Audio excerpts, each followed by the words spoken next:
بسم اللہ الرحمن الرحیم الرحمن علم القرآن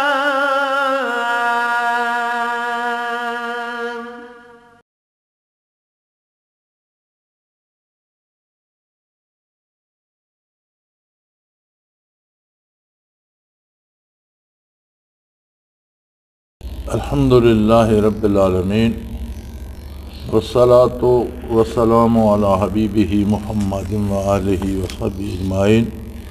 اعوذ باللہ من الشیطان الرجیم، بسم اللہ الرحمن الرحیم۔ یرید اللہ لیبین لکم ویہدیکم سنن الذین من قبلکم یتوب علیکم واللہ علیم حکیم۔ واللہ یرید ان یتوب علیکم وَيُرِيدُ الَّذِينَ يَتَّبِعُونَ الشَّهَوَاتِ أَن تَمِيلُوا مَيْلًا عَظِيمًا۔ يُرِيدُ اللَّهُ أَن يُخَفِّفَ عَنكُمْ وَخُلِقَ الْإِنسَانُ ضَعِيفًا۔ يَا أَيُّهَا الَّذِينَ آمَنُوا لَا تَأْكُلُوا أَمْوَالَكُمْ بَيْنَكُمْ بِالْبَاطِلِ إِلَّا أَن تَكُونَ تِجَارَةً عَن تَرَاضٍ مِّنكُمْ وَلَا تَقْتُلُوا أَنفُسَكُمْ إِنَّ اللَّهَ كَانَ بِكُمْ رَحِيمًا۔ وَمَن يَفْعَلْ ذَلِكَ عُدْوَانًا وَظُلْمًا فَسَوْفَ نُصْلِيهِ نَارًا وَكَانَ ذَلِكَ عَلَى اللَّهِ يَسِيرًا۔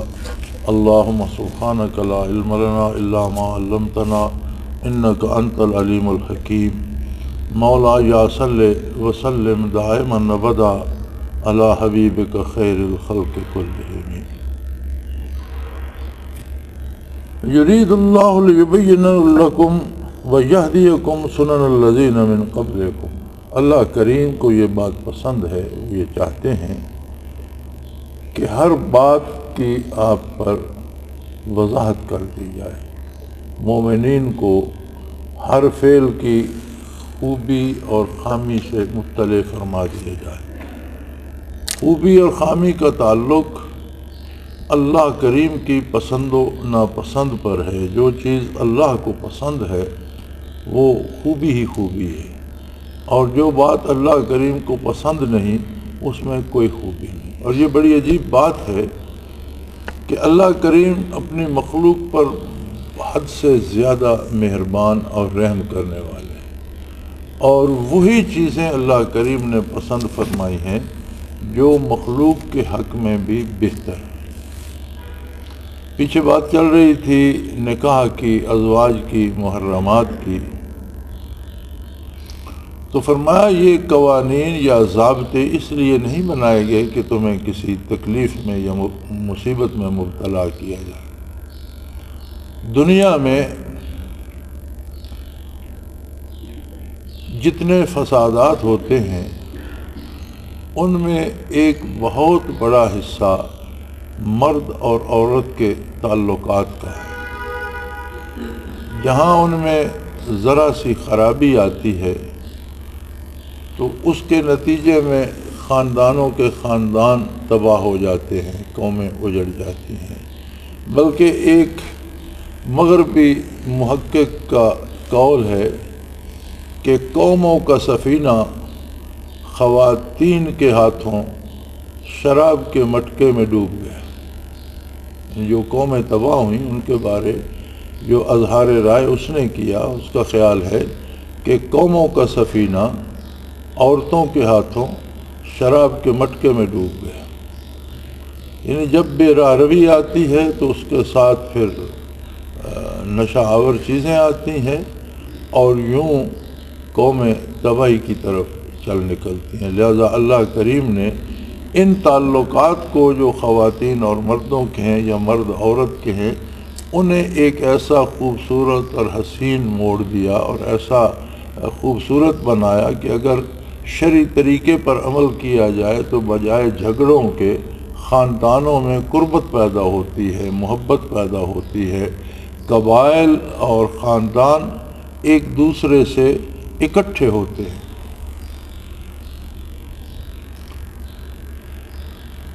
تقسیم ملک سے پہلے ایک رسالہ دہلی سے آیا کرتا تھا، اس میں ایک ہندو کا مضمون تھا، غالباً اس کا ٹائٹل تھا پیغمبر اسلام کی شادیاں۔ اس ہندو نے اپنی رائے میں ازواج مطہرات کے قبائل اور ان کے ساتھ مسلمان ہونے والوں کی تعداد اور اس سے ترویج اسلام میں جو نتائج برآمد ہوئے وہ سارے اس ہندو نے گنوائے ہوئے تھے کہ نبی کریم صلی اللہ علیہ وآلہ وسلم نے عالم شباب میں حضرت خدیجہ الکبریٰ رضی اللہ تعالی عنہا سے نکاح فرمایا اور 50 برس کی عمر عزیز تک انہی سے ایک ہی خاتون سے نباہ کیا، اور جب ان کا وصال ہوا تو آپ نے حضرت عائشہ رضی اللہ تعالی عنہا سے سیدنا ابو بکر صدیق رضی اللہ تعالی عنہ کی درخواست پر نکاح فرمایا کہ گھر کی دیکھ بھال والا کوئی نہیں تھا۔ اس میں بھی بڑی عجیب بات ہے کہ حضرت عائشہ رضی اللہ تعالی عنہا کی عمر 16 برس تھی، جسے عربی میں 17 کہتے ہیں۔ کہیں کسی نے جان بوجھ کر وہ اشرہ گرا دیا یا غلطی سے کسی سے رہ گیا تو بعد میں آنے والے سارے اسے 6 سال لکھتے رہے۔ درایتاً بھی یہ کیسے ممکن ہے کہ جب حضور اکرم صلی اللہ علیہ وسلم کا گھر ایک طرح سے حضرت خدیجہ رضی اللہ تعالی عنہا کے وصال سے کوئی دیکھ بھال والا نہیں رہا تھا اور یتیم بچیاں رہ گئی تھیں چھوٹی چھوٹی، تو ایک 6 سال کی بچی خود کو کیا سنبھالے گی اور انہیں کیا سنبھالے گی کہ اس کا نکاح حضور سے کر دیا جائے اور اس لیے کیا جائے کہ یہ گھر سنبھالے گی۔ آپ کی عمر اس وقت 16 برس کی تھی اور 18 برس کی عمر میں مدینہ منورہ رخصتی ہوئی۔ اس کے بعد جتنے نکاح حضور نے فرمائے ان سب کے بارے اس غیر مسلم مورخ کی رائے بھی یہ تھی، اور یہ تاریخی حقیقت بھی ہے، کہ قبائل کے قبائل اسلام سے روشناس ہوئے اور ترویج اسلام کا ایک بہت بڑا اور اسلام کو قوت دینے کا ایک بہت بڑا سبب بنا۔ اسی طرح عامۃ المومنین میں جو سلسلہ نکاح کا شریعت نے مقرر فرمایا، آپ اس کے نتائج دیکھ لیں۔ جہاں خرابی پیدا ہوتی ہے وہاں آپ دیکھ لیں کہ اس کی بنیاد میں شریعت سے زیادہ کسی دنیاوی عمل کا دخل ہوگا۔ جہاں شادیاں کرنے کے بعد خرابیاں پیدا ہوتی ہیں تو وہاں ہوتا یہ ہے کہ کہیں ہم رشتہ دیتے ہیں اس لالچ پر کہ یہ امیر لوگ ہیں، بختور لوگ ہیں، ان کے پاس مال زیادہ ہے یا ان کے بیٹے کا عہدہ بڑا ہے، تو وہ رشتہ شرعی بنیادوں پر اور شرعی اصولوں پر نہیں ہوتا۔ حالانکہ شریعت مطہرہ میں ہے کہ رشتہ کرتے وقت آپ سب سے پہلے بچوں کا دین دیکھیں۔ آپ بیٹے کا رشتہ کرنا چاہتے ہیں تو بہو کے لیے دیکھیں کہ وہ دیندار کیسی ہے، بیٹی کا رشتہ کرنا چاہتے ہیں تو داماد کے لیے پہلے دیکھیں کہ دین کے ساتھ اس کا تعلق کیسا ہے، اور اس کے بعد اس کے دنیا کی بھی فکر کریں۔ بہو ہے تو وہ دنیاوی امور میں کس قدر واقفیت رکھتی ہے، بیٹا ہے تو وہ روزگار کے لائق ہے، روزی کما رہا ہے۔ یہ بری بات نہیں، اچھی بات ہے، لیکن پیسے کو یا عہدے کو بنیاد بنا کر جو تعلقات استوار کیے جاتے ہیں ان کے ساتھ توقعات ایسی ہوتی ہیں جو وقت آنے پر پوری نہیں ہوتی، اور یوں وہ رشتے بگڑتے ہیں۔ جہاں شریعت مطہرہ کا لحاظ رکھا جائے وہاں پھر اگر شکر رنجی پیدا ہو جائے تو چونکہ دونوں خاندان شریعت کا لحاظ کرنے والے ہوتے ہیں، اگر علادگی بھی ہو تو اس کا بھی شرعی طریقہ موجود ہے جس میں دشمنی نہیں بنتی، آرام سے علادگی ہو جاتی ہے۔ تو فرمایا یہ جو قوانین ہیں، یرید اللہ لیبین لکم ویہدیکم سنن الذین من قبلکم، اللہ کریم یہ پسند فرماتے ہیں کہ تم پر ہر چیز واضح کر دی جائے، اس کی بھلائی اور برائی بتا دی جائے، اس کے نتائج کا تعین کر دیا جائے، اور تم سے پہلے جو قومیں گزریں ان کے احوال سے بھی تمہیں مطلع کر دیا جائے کہ جنہوں نے اتباع شریعت کیا انہیں کیا نتائج ملے، اور جنہوں نے شریعت کا اتباع نہیں کیا، انبیاء کی تعلیمات کی پرواہ نہیں کی، انہیں کیا نتیجے بھگتنے پڑے۔ وَيَتُوبَ عَلَيْكُمْ، اللہ کریم کو تو یہ بات پسند ہے کہ وہ تم پر کرم فرمائے اور تم سے لغزش بھی ہو جائے تو تمہیں توبہ کی توفیق ہو اور وہ تمہاری توبہ قبول فرمائے۔ واللہ علیم حکیم، اس کی دو وجہ ہیں۔ پہلی وجہ یہ ہے کہ انسان کا علم محدود ہے، بہت محدود، بہت کم علم ہے انسان کے پاس، اور وہ خالق کائنات ہر ذرے کی خاصیت اور اس کی حکمت سے واقف ہے۔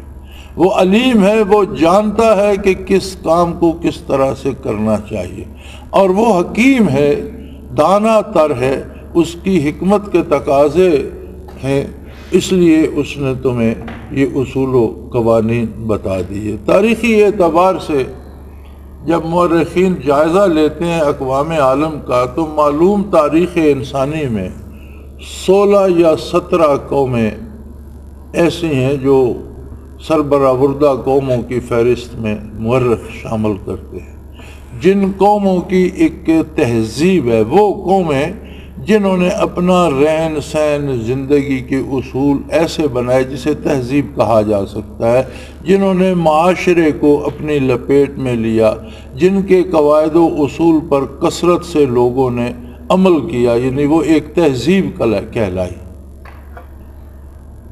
وقت کے ساتھ ساتھ تہذیبیں ختم بھی ہوتی گئیں، بنتی بھی گئیں۔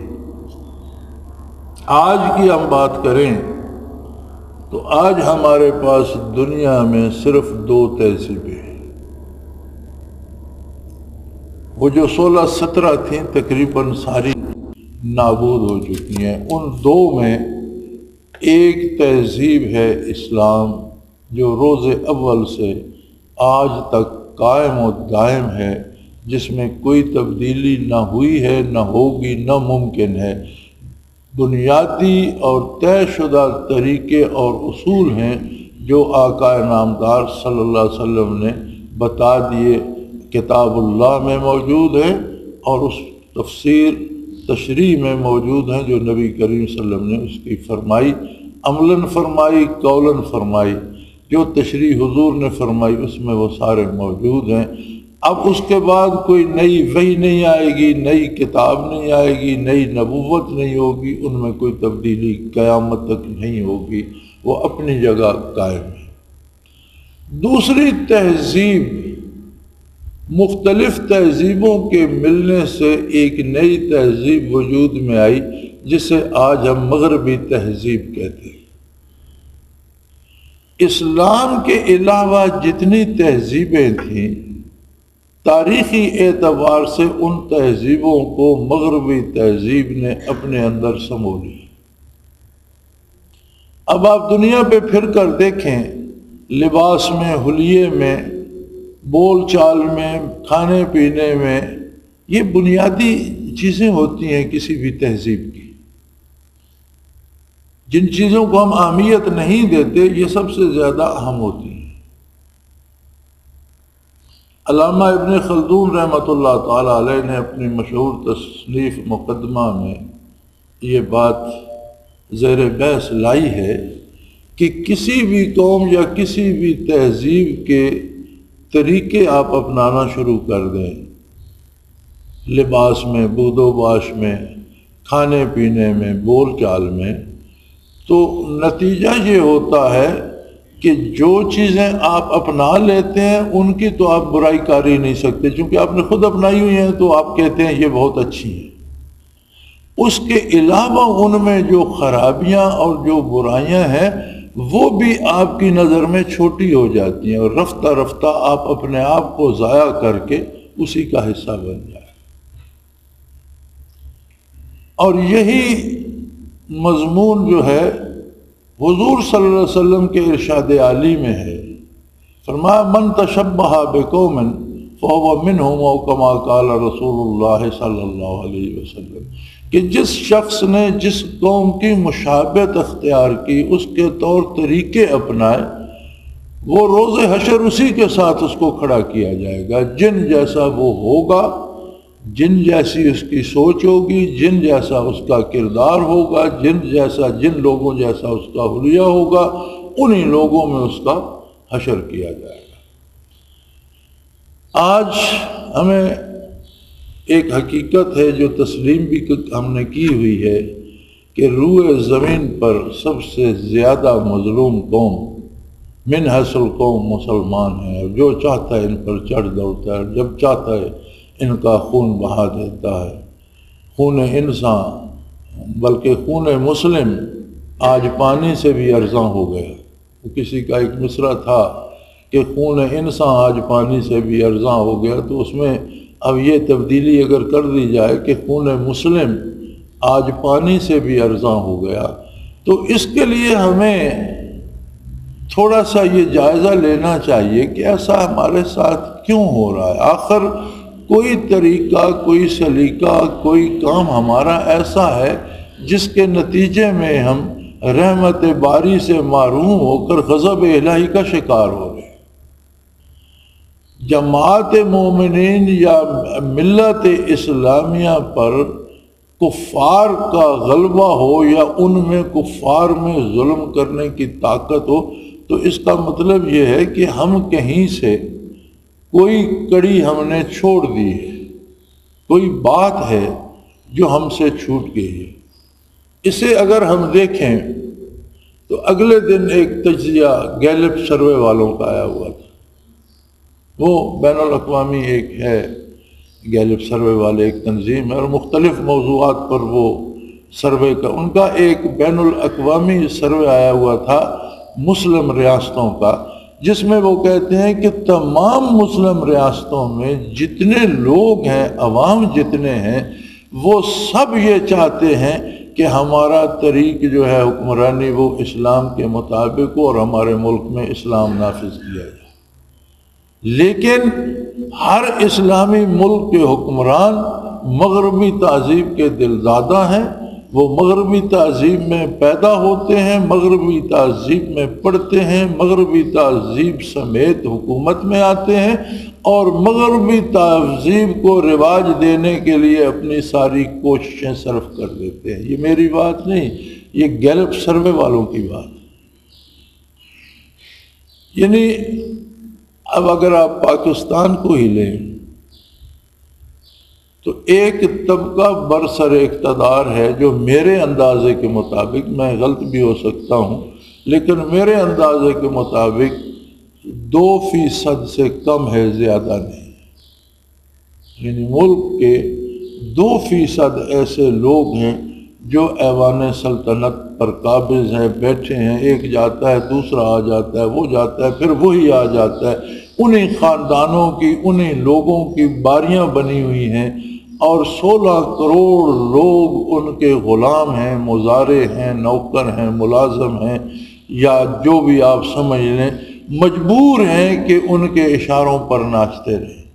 وہ 2% جو ہیں ان کا جینا مرنا، ان کا سوچنا، ان کا بات کرنے کا انداز، ان کا لباس، ان کی رہائش گاہیں، ان کا کھانا پینا، سب کچھ مغربی ہے۔ بظاہر تو یہ معمولی سی بات ہے جی، ہم نے السلام علیکم کہنے کی بجائے ہیلو کہہ دیا، اور اب تو ایک نیا طریقہ آ گیا، اور میرا تو دن بھر ٹیلی فون پر یہی جھگڑا چلتا رہتا ہے۔ جس کا فون آتا ہے وہ کہتا ہے ہیلو السلام علیکم، مجھے بڑی چڑ ہوتی ہے، میں پھر پہلے اسی بات کو پکڑ لیتا ہوں کہ بھی آج تک تو یہ السلام علیکم رہا اور قیامت تک یہی رہے گا، یہ ہیلو السلام علیکم کہاں سے آ گیا؟ اور انگریزی میں تو ہیل جہنم کو کہتے ہیں، دوزخ کا ترجمہ انگریزی میں ہیل ہے۔ تو مجھے نہیں سمجھ آتی کہ یہ بلانے کا کون سا انداز ہے، ہیل او، کیا یہ اس طرح بلاتے ہیں کسی کو کوئی دوزخی؟ لیکن یہ ان کا معاملہ ہے، تاریخ تہذیب مغرب کی بات ہے، وہ جانے، ان کا انداز جانے۔ مجھے یہ سمجھ نہیں آتی کہ ہم میں سے ہر آدمی، ایک عام آدمی بھی السلام علیکم کہنے سے پہلے بھی ٹیلی فون پر تو خصوصاً کہیں گے ہیلو السلام علیکم. یہ کیا ہیلو السلام علیکم؟ کیا یہ تہذیب ہمارے اعضاء و جوارے میں اتنی رچ بس گئی؟ اسی طرح سے آپ ادیبوں، دانشوروں، پڑھے لکھے لوگوں کو دیکھیں، آپ خبریں سنیں، آپ محسوس کریں گے کہ ہم آدھے الفاظ ہندی زبان کے بولتے ہیں. ہندوستان کے ڈرامے، ہندوستان کی فلمیں دیکھتے دیکھتے ہمارا پڑھا لکھا طبقہ بھی آدھے الفاظ جو ہے یا کم از کم کچھ نہ کچھ الفاظ ہندی کے لے لیتا ہے. نتیجہ کیا ہوتا ہے؟ وہ لباس جو اپنی بچیوں کا ہندو ڈراموں میں دکھاتے ہیں آپ کو اپنے کالجوں میں بھی نظر آتا ہے. ہماری بچیاں بھی بازو ننگے کر کے اور ایک بنیان نما ٹکڑا لٹکا کر گلے میں اس طرح چلنا فخر سمجھتی. تو یہ جو بنیادی چیزیں ہیں، اٹھنا بیٹھنا میل جول، اسلام میں تو ملاقات کا بڑا خوبصورت طریقہ ہے. السلام علیکم، اللہ کی سلامتی ہو تم پر. وہ کہتا ہے وعلیکم السلام، آپ پر بھی اللہ کی سلامتی. یعنی ملنے کا طریقہ سنت بھی ہے، سنت کا ثواب بھی ہے، اور سلامتی کی دعا بھی ہے، اللہ کی رحمت کی طلب بھی ہے. اب اسے چھوڑ کر ہیلو اس میں شامل کرنے کی کیا ضرورت؟ تو یہ جو جن چیزوں کی طرف ہم توجہ نہیں دیتے، ہمارے مقررین بڑے شعلہ بیان ہیں، لیکن وہ شعلہ بیانی زیادہ تر یا اس میں سیاست زیر بحث لائی جائے گی، یا حکومت پہ کوئی بھڑاس نکال رہا ہوگا، یا کسی سیاسی لیڈر پہ، یا پھر مسلمانوں کے کسی نہ کسی طبقے کو جہنمی اور کافر بتایا جا رہا ہوگا.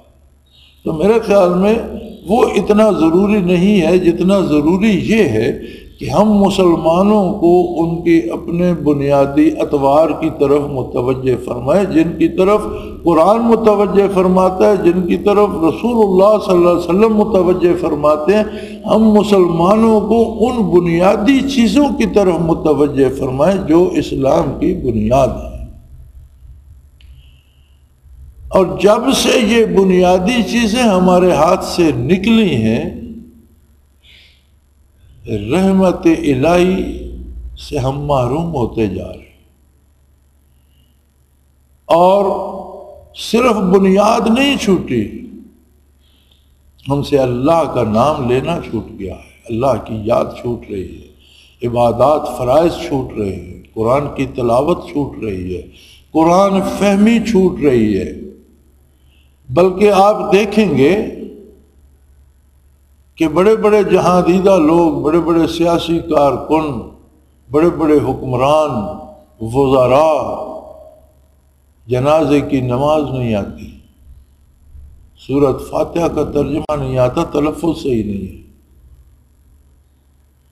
دنیا میں دیکھیں تو ملکوں پہ حکومت کر رہے ہیں. میں ایک دفعہ صدر پاکستان نے مجھے طلب فرمایا اور میں پریزیڈنٹ ہاؤس پہ ملنے گیا تو کچھ باتیں ہوئیں.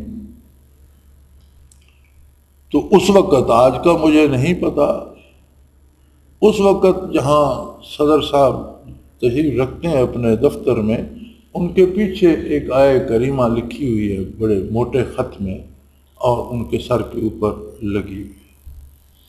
تو صدر صاحب نے کرسی سے اٹھ کر مجھ سے مصافحہ کیا. جب میں نکلنے لگا انہوں نے مہربانی فرمائی، عزت افزائی کی، اور وہ آیہ کریمہ دیکھ کر پڑھی اور غلط پڑھی. ملک کا سربراہ ہے، پاکستان کا صدر ہے، ایک چھوٹا سا ٹکڑا ہے آیہ کریمہ کا، اور بڑے اتنے موٹے خط میں لکھا ہوا لگا ہوا ہے، شاید اب بھی لگا ہوا ہو. وہ دیکھ کر بھی انہوں نے غلط پڑھا، اور مجھے بہت صدمہ ہوا کہ اب اس شخص سے ہم کیا توقع رکھیں کہ یہ ہمیں اسلامی تہذیب کی طرف لے کے جائے گا.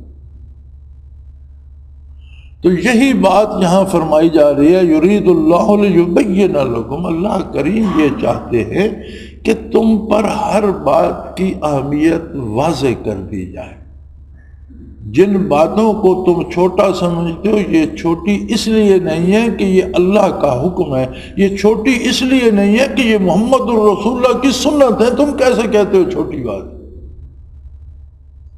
کسی کلمہ گو کے لیے یہ تصور کرنا کہ حضور صلی اللہ علیہ وسلم کی سنت مبارکہ چھوٹی بات ہے، یہ تو اس سے بڑا جرم کوئی نہیں، یہ تو ظلم ہے۔ ہم زبان سے نبی کہیں جب ہم اپنے زندگی کے طور طریقوں میں سنت سنیہ کا راستہ چھوڑ دیتے ہیں تو ہمارا وجود کہہ رہا ہوتا ہے، ہمارا بدن کہہ رہا ہوتا ہے کہ اس کے نزدیک سنت کی کوئی اہمیت نہیں۔ تو میرے بھائی، ہم سب کو ہر بندے کے فعل کے دو نتیجے ہوتے ہیں، بلکہ تین نتیجے ہوتے ہیں۔ ایک وہ ہوتا ہے جو وہ خود بھگتتا ہے، برائی کرتا ہے، چوری کرتا ہے، قتل کرتا ہے، اس کا بدلہ پاتا ہے، رسوا ہوتا ہے، ذلیل ہوتا ہے، سزا پاتا ہے۔ دوسرا وہ نتیجہ ہوتا ہے جو قوم بھگتتی ہے، قومی کردار پہ جو دبا آتا ہے اور قوم کے ذمے جو الزام آتا ہے۔ تیسرا نتیجہ وہ ہوتا ہے جو کائنات وسیط میں برائی پھیلتی ہے، تو ہر برائی کرنے والا اس میں ذمہ دار ہے کہ اس نے بھی حصہ ڈالا کائنات کو تاریک کرنے میں، اور ان تینوں چیزوں کا جواب دینا بہت مشکل ہوتا ہے۔ اس لیے اللہ کریم نے فرمایا، اللہ کریم یہ ارادہ فرماتے ہیں کہ تم پر چیزیں واضح کر کے بیان کی جائیں، اور پہلی اقوام عالم کے طور طریقے بھی تمہیں بتا دیا جائے کہ قومیں جو بنی وہ اس لیے بنی کہ انہوں نے اپنے قومی شعار اپنائے اور ان کی حفاظت کی، اور جو تباہ ہوئی ان کی تباہی میں بنیاد یہ بات بنی کہ ان قوموں نے اپنے قومی شعار چھوڑ دیے، دوسری قوموں کے حلیے اپنائے، بود و باش اپنائی، طور طریقے اپنائے، چنانچہ ان کی اپنی قومیت ختم ہو گئی اور وہ دوسری تہذیب میں مدغم ہو گئے۔ واللہ وَيَتُوبُ عَلَيْكُمْ، اور اللہ کریم کو یہ بات پسند ہے کہ تم اپنی کوتاہیوں سے توبہ کرو، اپنی غلطیوں کا اعتراف کرو، آئندہ غلطی کرنے سے باز آ جاؤ، جو ہو چکی ہے وہ تمہیں معاف کر دے۔ یہ بات اللہ کو بہت پسند ہے۔ واللہ علیم حکیم، اور وہ سب سے بہتر جاننے والا ہے، تمہاری کوئی بات اس سے چھپی نہیں رہ سکتی، اور وہ حکیم ہے، ہر عمل پر اس کا نتیجہ مرتب کرنا تقاضائے حکمت ہے۔ یہ حکمت نہیں ہے کہ بونے والا آک بوئے اور اس پہ پھل لگانے والا آم لگا دے، یہ حکمت نہیں ہے، یہ حکمت کے خلاف ہے۔ جو بو گے وہ کاٹنا پڑے گا، یہ تقاضائے حکمت بھی ہے کہ اگر برائی کرو گے برائی پیش آئے گی، نیکی کرو گے نیکی پیش آئے گی۔ اسوہ حسنہ کو اپناؤ گے اللہ کے مقرب بن جاؤ گے، دنیا میں بھی عزت پاؤ گے، آخرت میں بھی عزت پاؤ گے۔ چھوڑتے چلے جاؤ گے تو گویا تم خودکشی کر رہے ہو، اپنی قومی ہلاکت کا سامان کر رہے ہو۔ واللہ یرید ان یتوب علیکم، اللہ کریم تو یہ چاہتے ہیں کہ تمہاری توبہ قبول فرمائے۔ سوال یہ ہے کہ توبہ کرنے نہ کرنے کا فیصلہ اس نے تم پر چھوڑ دیا ہے۔ اب اسے پسند اس ذات عظیم کو یہ ہے کہ تم توبہ کرو اور وہ تمہیں معاف کرے، لیکن اگر تم توبہ نہ کرو تو وہ تو مجبور نہیں ہے کہ تمہارے پیچھے بھاگتا ہے۔ فیصلہ تمہیں کرنا ہے، اور مقابلہ ہے، ایک طرف اللہ کی عظمت ہے، اللہ کی کتاب ہے، اللہ کا رسول ہے صلی اللہ علیہ وسلم، اور دوسری طرف وہ لوگ ہیں جو خواہشات نفس کے اسیر ہو، جنہوں نے انسانیت کو بھی بدنام کر دیا، جو انسان ہوتے ہوئے انسانی تہذیب پر کلنک کا ٹیکا ہے، جو انسان ہوتے ہوئے انسانیت کے لیے باعث شرم ہے، جن میں نہ شرم ہے، نہ حیا ہے، نہ اخلاق ہے، نہ کردار ہے۔ وہ لوگ یہ چاہتے ہیں وَيُرِيدُ الَّذِينَ يَتَّبِعُونَ شَهَوَاتِ، جو لوگ خواہش نفس کے اسیر ہو گئے، وہ یہ چاہتے ہیں ان تمیلوا میلا عظیما، کہ تم سب کو بھی کھینچ کر اسی گمراہی میں لے جائیں، اور چھوٹی گمراہی سے لے کر تمہیں بڑی سے بڑی گمراہی تک کھینچ کر لیں۔ وہ چاہتے ہیں کہ اپنے ساتھ تمہیں بے حیائی، برائی اور فحاشی میں آگے سے آگے لے جائیں۔ یہ بات سامنے ہے، اور یہ کوئی بڑی مشکل بات نہیں ہے، قرآن حکیم زمانے کی نبض پہ ہمیشہ ہاتھ رکھتا ہے اور وہی ارشاد فرماتا ہے جو اس وقت کی ضرورت ہو۔ آج کی بات قرآن حکیم نے فرما دی کہ ایک طرف تہذیب مغرب ہے جو محض شہوات نفسانی کی پیروی ہے، اور دوسری طرف دین برحق ہے جو اللہ کی رضا پر چلنے کی دعوت دے رہا ہے۔ اللہ کریم کو یہ پسند ہے کہ تم سے جو بھی ہو چکا، جتنی غلطیاں ہو چکی، جتنی کوتاہی ہو چکی، وہ تمہیں معاف کرنے کے لیے تیار بیٹھا ہے، تم اس سے معافی طلب کرو۔ توبہ یہ ہوتی ہے کہ گناہ کو جرم سمجھ کر آئندہ کے لیے ترک کر دیا جائے، اور اللہ سے جو ہو چکا اس کے لیے بخشش مانگی جائے، اور آئندہ کے لیے نیکی پر چلنے کی توفیق طلب کی جائے، اور اس برائی کو چھوڑ دیا جائے۔ تو فرمایا تم توبہ کرو، اللہ کو تمہاری توبہ بہت پسند ہے۔ یہ بھول جاؤ کہ تم نے کتنے گناہ کیے، یہ دیکھو کہ اس کی رحمت ہر چیز سے وسیع تر ہے، وہ معاف کر دے گا، لیکن شرط یہ ہے کہ کسی یکجائی سے عہد غلامی کر لو اور ملت احمد مرسل کو مقامی کر لو۔ اب بھی یہ طے کر لو کہ مجھے وہ کرنا ہے جو میرے حبیب صلی اللہ علیہ وسلم کو پسند ہے، میں اس حلیے میں دکھائی دینا چاہتا ہوں جو حضور دیکھیں اور پسند فرمائیں، میں اس طرح اٹھنا بیٹھنا چاہتا ہوں جس طرح حضور دیکھیں اور پسند فرمائیں، میں اس طرح کاروبار کرنا چاہتا ہوں جس کی اطلاع میرے حبیب کو ملے اور وہ پسند فرمائے کہ اچھا کر رہا ہے، میں اس طرح دوستی دشمنی کرنا چاہتا ہوں جس کی خبر میرے نبی کریم تک جائے اور وہ مسکرا دیں کہ اس نے ٹھیک کیا، میں نے یہ تعلیم فرمایا تھا، ایسا کرنے کا حکم میں نے دیا تھا۔ فرمایا اللہ تو تمہاری راہ دیکھ رہا، اس کا کرم تو منتظر ہے، ہم تو مائل بکرم ہیں، کوئی سائل ہی نہیں، کوئی مانگنے والا تو آئے، اس کا کرم تو تمہاری راہ دیکھ رہا ہے۔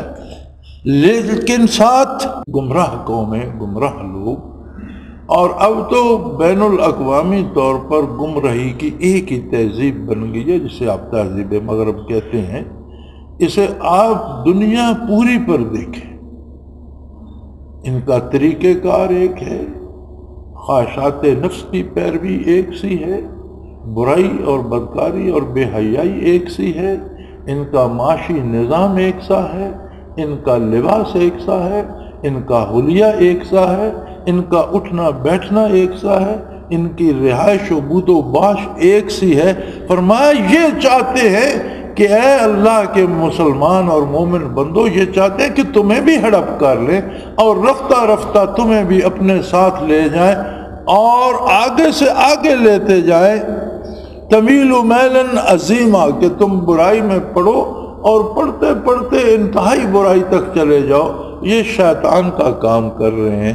تو کیا ایک سوالیہ نشان ہے بندے مومن کے لیے کہ کیا ہم اپنے ہاتھوں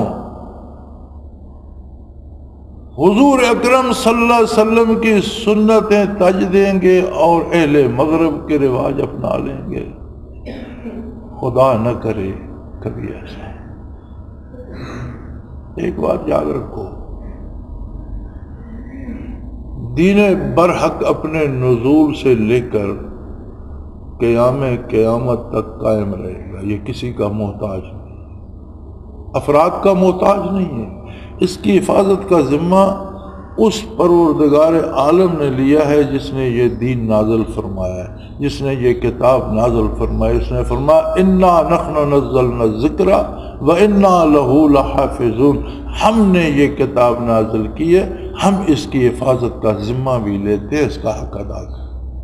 قرآن بھی رہے گا، قرآن کے مفاہیم بھی رہیں گے، قرآن کے جاننے والے بھی رہیں گے، قرآن پر عمل کرنے والے بھی رہیں گے۔ یہ اللہ کا وعدہ ہے۔ یہ الگ بات ہے کہ ادھر ڈوبے ادھر نکلے، ادھر ڈوبے ادھر نکلے۔ یہ لوگ جہاں میں صورت خورشید جیتے ہیں، ادھر ڈوبے ادھر نکلے، ادھر ڈوبے ادھر نکلے۔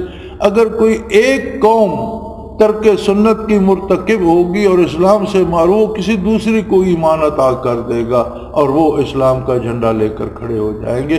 اسلام باقی رہے گا، اگر نہیں رہے گا تو وہ شخص جو اسلام کا دامن چھوڑے گا۔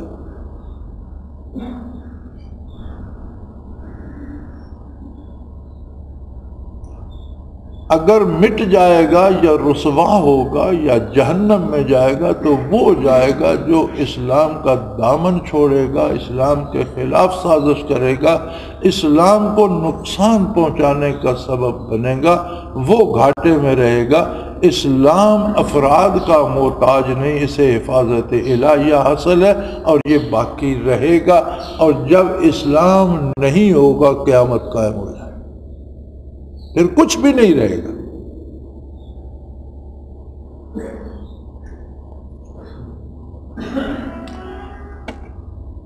دوسرا فساد جو دنیا میں ہوتا ہے وہ اموال پہ ہوتا ہے۔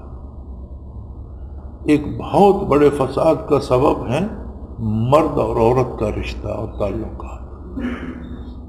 جب یہ غیر شرعی طریقے سے بنتے ہیں تو فساد پھیلاتے ہیں۔ دوسرا بہت بڑے فساد کا سبب ہے دولت۔ جب اس پہ چھینا جھپٹی ہوتی ہے، غیر منصفانہ تقسیم ہوتی ہے تو فساد پیدا ہوتا ہے۔ فرمایا یا الذین آمنو، اے وہ لوگو جنہیں نور ایمان نصیب ہوا، لا تاکلوا اموالکم بینکم بالباطل، ایک دوسرے کا مال آپس میں ناجائز طریقے سے مت کھاؤ۔ مال پیدا کرنے کے جائز وسائل ہیں، ان سے مال حاصل کرو، تجارت کرو، ملازمت کرو، مزدوری کرو، کاشتکاری کرو، یہ 4 معروف ذرائع ہیں حصول رزق کے۔ ہیرا پھیری سے، جھوٹ بول کر، دھوکہ دے کر لوگوں سے مال مت بٹورو، یہ فساد کا سبب ہے۔ کسی کا ادھار لے کر کھا جاؤ، واپس نہ کرو، کسی کو دھوکہ دے دو، تمہارا بیٹا نوکر کرا دوں گا، پیسے لے کر کھا جاؤ اس کا یہ کسی سے رشوت لے لو، تمہارے مقدمے میں کا فرمایا، یہ سب ناجائز اور ناروا طریقے ہیں، اور ان کے نتیجے میں قومیں تباہ ہوتی ہیں، لوگ آپس میں لڑتے ہیں، فساد پیدا ہوتا ہے۔ جسے نور ایمان نصیب ہے اسے زیب نہیں دیتا کہ ناروا طریقے پر دوسروں کا مال ہڑپ کرے۔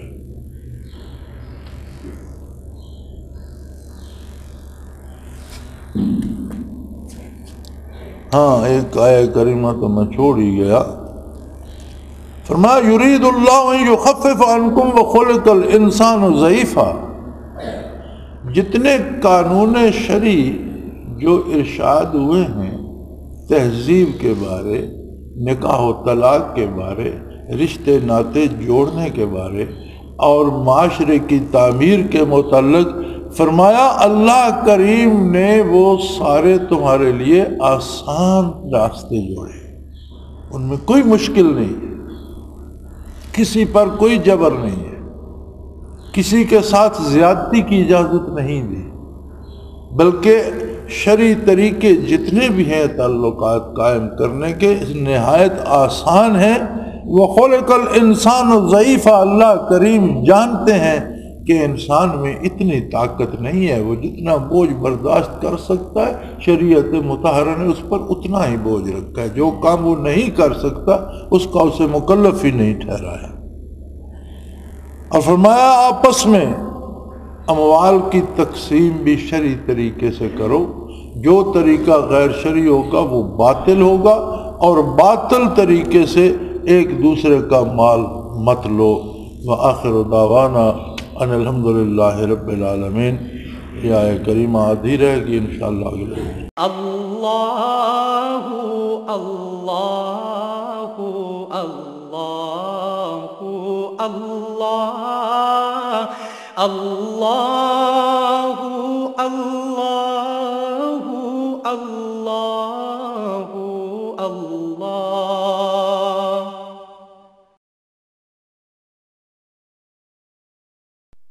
حضرت امیر محمد اکرم آوان مد ذلہ العالی دارل عرفان منارہ ضلع چکوال میں سالہ سال سے قرآن و حدیث کے اوپر خطابات کر رہے ہیں اور سلسلہ نقشبندیہ اویسیہ کے مطابق لوگوں کو ذکر الہی کی تربیت دے رہے ہیں۔